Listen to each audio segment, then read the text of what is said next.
Jack is on his way to Margaret's house party.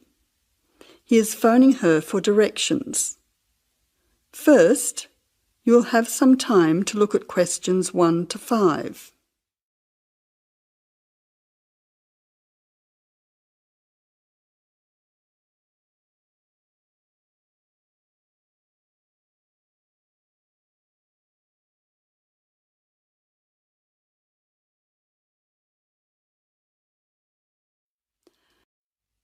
Now listen carefully and answer questions 1 to 5. Jack has got lost on his way to Margaret's party. He is phoning her for directions.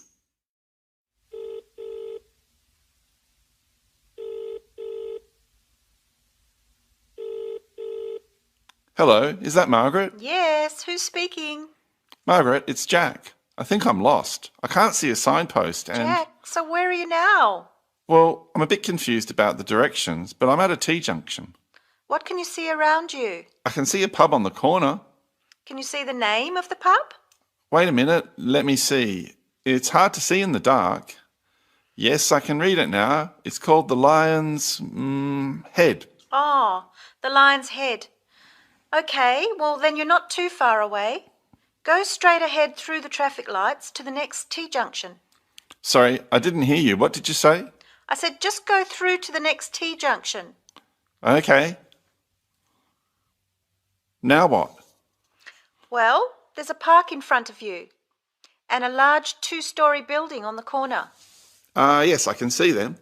Okay, so now turn left. Hang on, you're coming up the street, so you'll have to turn right. Okay, got it. What's the name of your street? It's Wesley Street, Wesley, number 70. We're the 5th house on the left. You should see a red letterbox and some bushes in front of the house. Okay, 5th house, number 70. I should be there soon.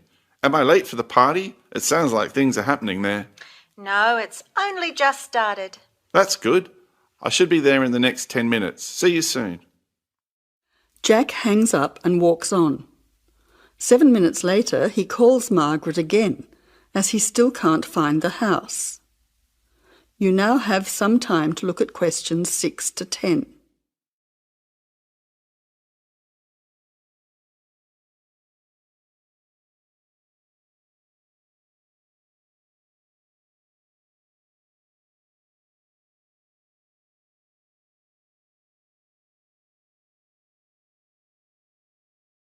As you listen, answer questions 6 to 10.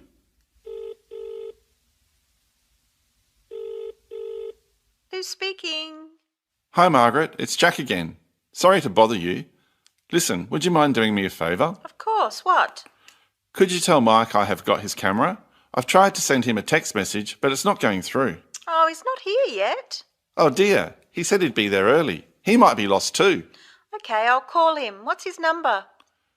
0482 563379.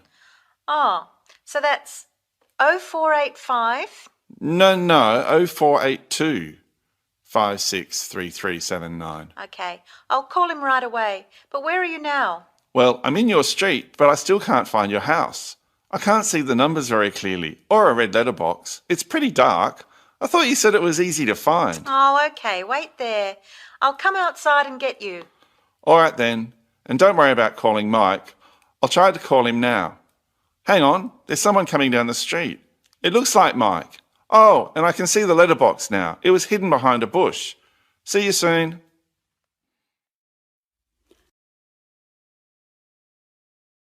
That is the end of part 1. You now have half a minute to check your answers.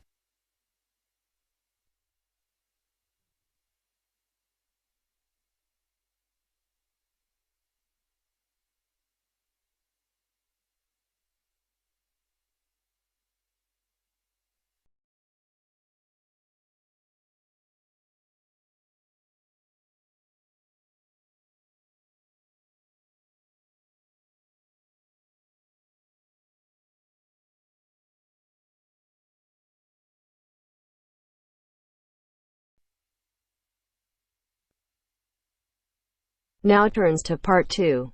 Part 2.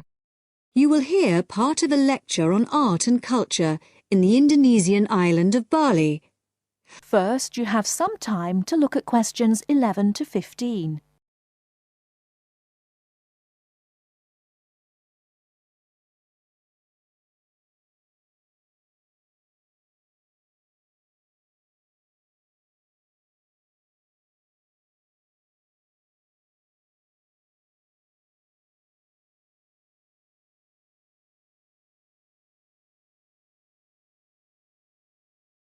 Now, listen carefully and answer questions 11 to 15.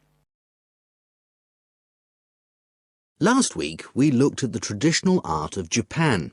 In this week's lecture, we're going to move south and look at the very special way in which art has developed in the beautiful island of Bali, which is now part of Indonesia. I'll begin by giving you a brief historical overview. It's thought that the first inhabitants of Bali were farmers who arrived around 3000 BC, at the beginning of the Iron Age. They probably originally came from China, and in Bali they cultivated rice and built temples ornamented with wood and stone carvings and statues. The Hindu religion was introduced in the 14th century AD, and this has remained the main religion on the island. This was an important period in the artistic development of the island, when sculptors, poets, priests and painters worked together in the service of the ruling families. Rather than painting everyday scenes, artists concentrated on narrative paintings illustrating the epic stories of Hinduism. Bali's rich natural resources have always made it an alluring goal for merchants, and from the 17th century onwards, Dutch ships visited the island to trade in spices and luxury goods. Gradually, the old royal families lost their power, and eventually, in 1906, the Dutch East Indies Company was founded, and the island became a colony. In the 20th century, art then took on a very different role, as a tool accessible to everyone in the fight of the Balinese people against colonization, rather than as the property of a minority. Shortly after this, in the 1920s, stories of the beauty of the island of Bali began to spread around the world, and Balinese art underwent another vast transformation with the advent of tourism to the island. At first, this was only on a small scale, but it had important effects. Expatriate artists from Holland and Germany settled on the island, bringing paper, Chinese ink and other new materials with them. They worked with local artists, encouraging them to experiment with concepts like naturalism, expressionism, light and perspective, as well as to move away from the traditional focus on narrative painting towards something closer to their own experience.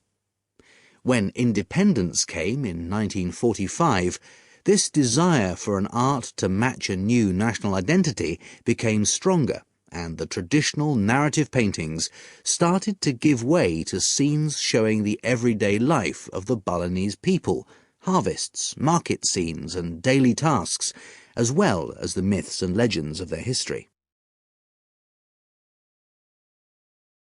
Before you hear the rest of the talk, you have some time to look at questions 16 to 20.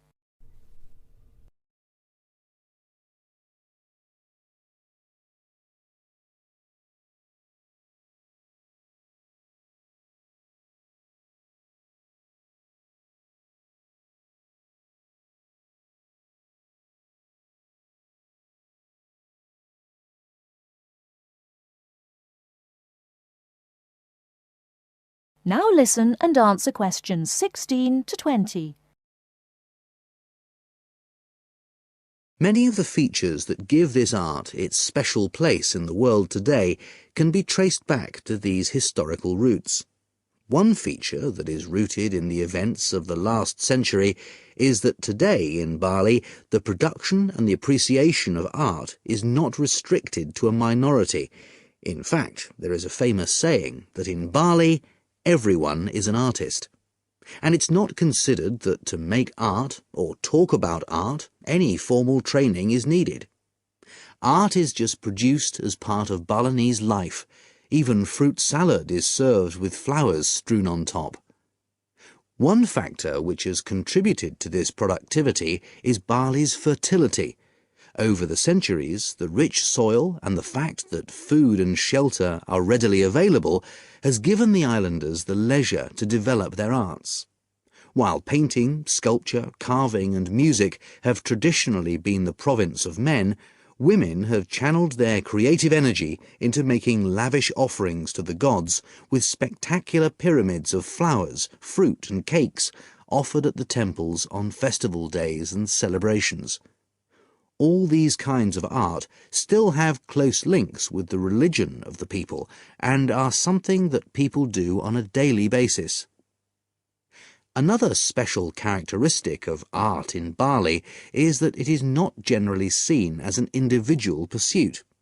In the West, art is often carried out by the artist on his own, reflecting his own individual worldview in the hope of achieving personal wealth and fame.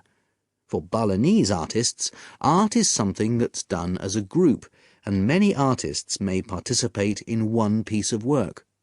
And Balinese art is not restricted to temples and offerings. It decorates objects such as jackets, motorcycles, hotel menus, and so on. But perhaps the most significant characteristic of Balinese art, and one that distinguishes it most from the art of the West, is to do with its expected lifespan. Carvings are made in soft stone, which is gradually destroyed over the years. The humid climate rots paper and cloth paintings. The magnificent offerings of fruit and sweets are eaten. Wooden statues are destroyed by insects. But Balinese artists accept that their work is ephemeral, not permanent, and instead of slavishly preserving the originals, they produce new art. And all this rebuilding, renovating and replacing means that the island's art continually evolves and perpetuates itself. That is the end of part 2. You now have half a minute to check your answers.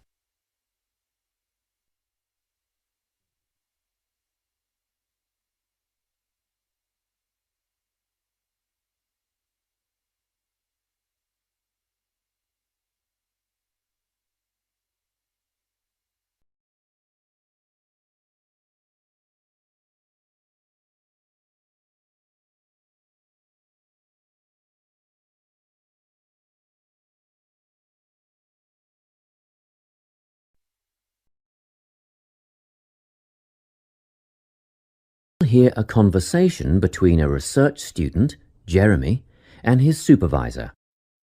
They are talking about the process of having a research project published in a journal. First, you have some time to look at questions 21 to 25.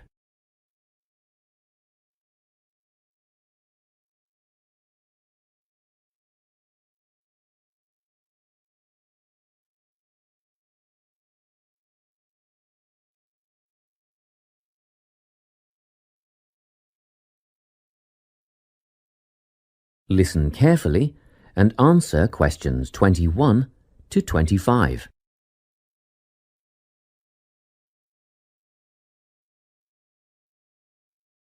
So, you're nearly ready to submit your article to an academic journal, are you? Yes, I think so. I just wanted to go over all the things I need to do before I submit it. And then I wanted to go over the submission process with you. Great. So, firstly, you need to write an abstract. Make sure it's short and concise. Of course. I forgot all about that.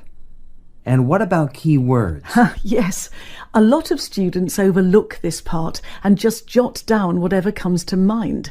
But take some time to make a list of key words that are accurate and relevant. Okay. Another thing, could you have a look at my article before I submit it? Absolutely. Actually, at least 2 senior staff members should always read through a final draft before submission. Do you mind if I give it to Professor Johnson to have a look at as well? Not at all. I'd be glad to have the feedback. Do you know which journal you want to submit to yet? Not yet. I have a short list of about 3 that I'm interested in. Make that decision soon, because you'll need to adjust your article so that it matches the style guide of the journal you are submitting to.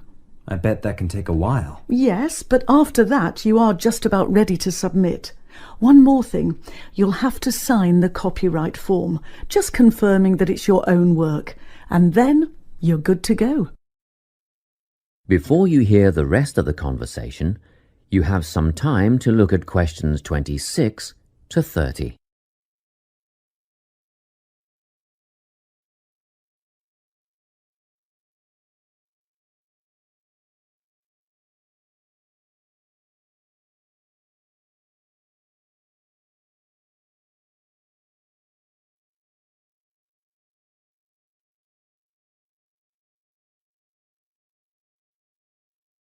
Now listen and answer questions 26 to 30.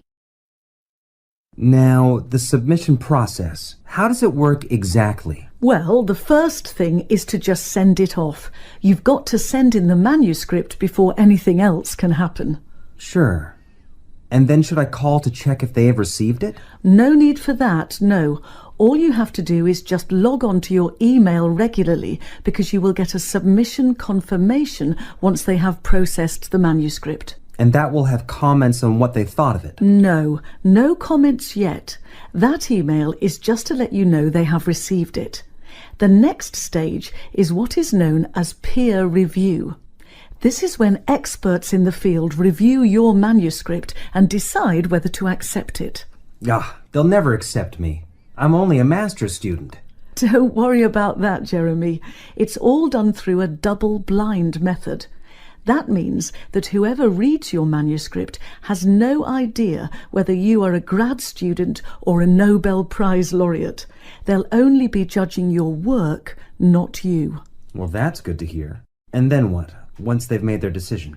Well, there are 4 possible outcomes. You might get an acceptance, but a first-off acceptance is very, very rare. Don't pin your hopes on it. You could also get a rejection, but these don't happen very often either. I don't think this will be a problem. What do you think I'll get? If you're very lucky, you'll get a conditional acceptance. This means that they've accepted the article and it will be published, but you need to tweak a few things first. A sentence here, a heading there, nothing major. That sounds good. But to be honest, you will probably end up with a revise and resubmit. This means they are definitely interested, but you will need to rework the paper before it's accepted. The necessary changes will be outlined by the reviewers. Okay. So I just fix the things that need changing and present it again? Yes, but include a cover letter that discusses the changes you have made. The same goes for a conditional acceptance, actually. It helps the reviewers see that you've taken their criticism seriously. That is the end of part 3. You now have half a minute to check your answers.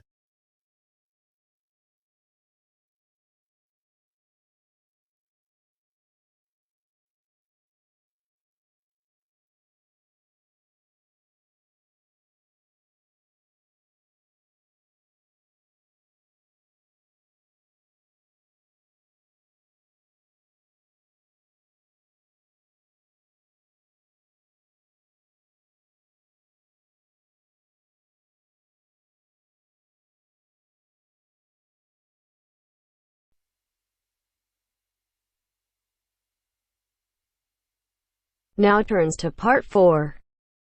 Part 4. You will hear part of a lecture on cities of the future. You now have 30 seconds to read questions 31 to 37.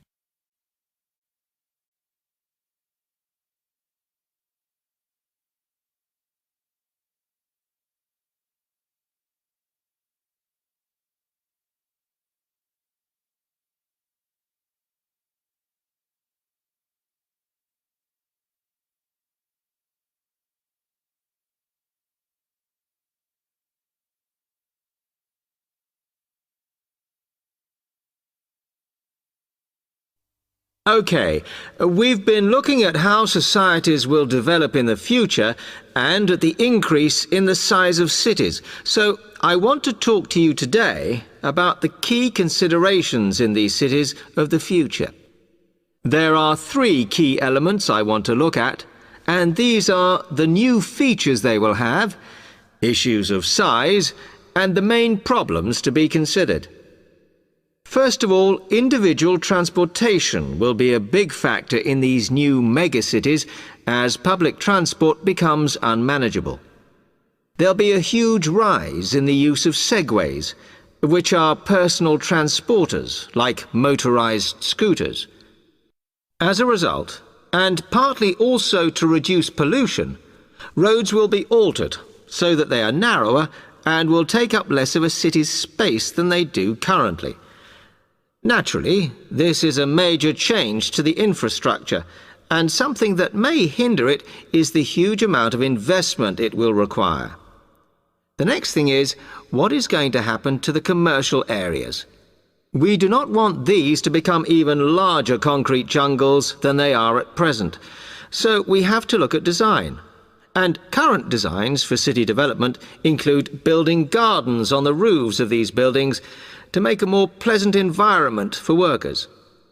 And you may think that these areas will expand to cope with increased commercial activity. In fact, the prediction is that they will cover 1/5 of the area that they do at present as we build upwards. The exception to this is shopping centres, which we predict will expand with more and more temperature-controlled malls. What may cause difficulties is that the superstores will be confined to the outer edges of the city, as they will be too big to fit into the new malls. Then, of course, there are the residential areas, and these will undergo their own changes. One particular development will be houses which are built from glass, as innovations in this material allow it to provide light without causing problems with temperature inside a building. The residential areas will not be allowed to expand without limit, as happens in some areas at present, and their size will be restricted to a population of 15,000. One issue, which has yet to be resolved, and I'm not sure it ever will be, is how we manage to house older residents. They will be increasing in numbers as time goes on. Finally, how will these cities live? We know we have limited energy sources, so what will we do? Well, something currently in development, which will be a feature, is that waste is going to become an energy source. For example, to provide gas in homes. Also, as new technology and systems are developed, we will find that energy plants will become smaller. Another energy source we could use, but one which raises issues of having enough space and too much noise, is wind farms. Because of the problems, I'm not convinced these will be the grand solution to our energy problems that we thought they were going to be. You now have 15 seconds to read questions 38 to 40.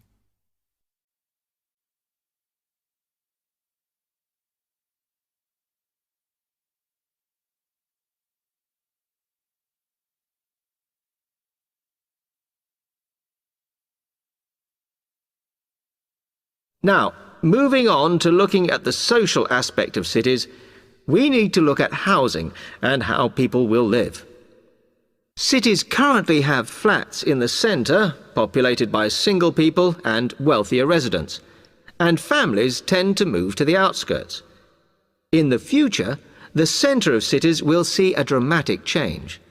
We will see many more examples of cooperative buildings. This is where people join together to form a company that owns the building they live in. And despite continuing shortages, there will also be a rise in the provision of retirement homes in city centres so that the elderly can have easy access to hospitals and shops. Recently, we have seen a levelling off in the growth of private housing, and I think that will not change.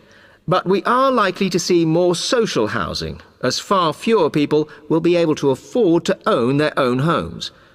OK, now, if anybody has any...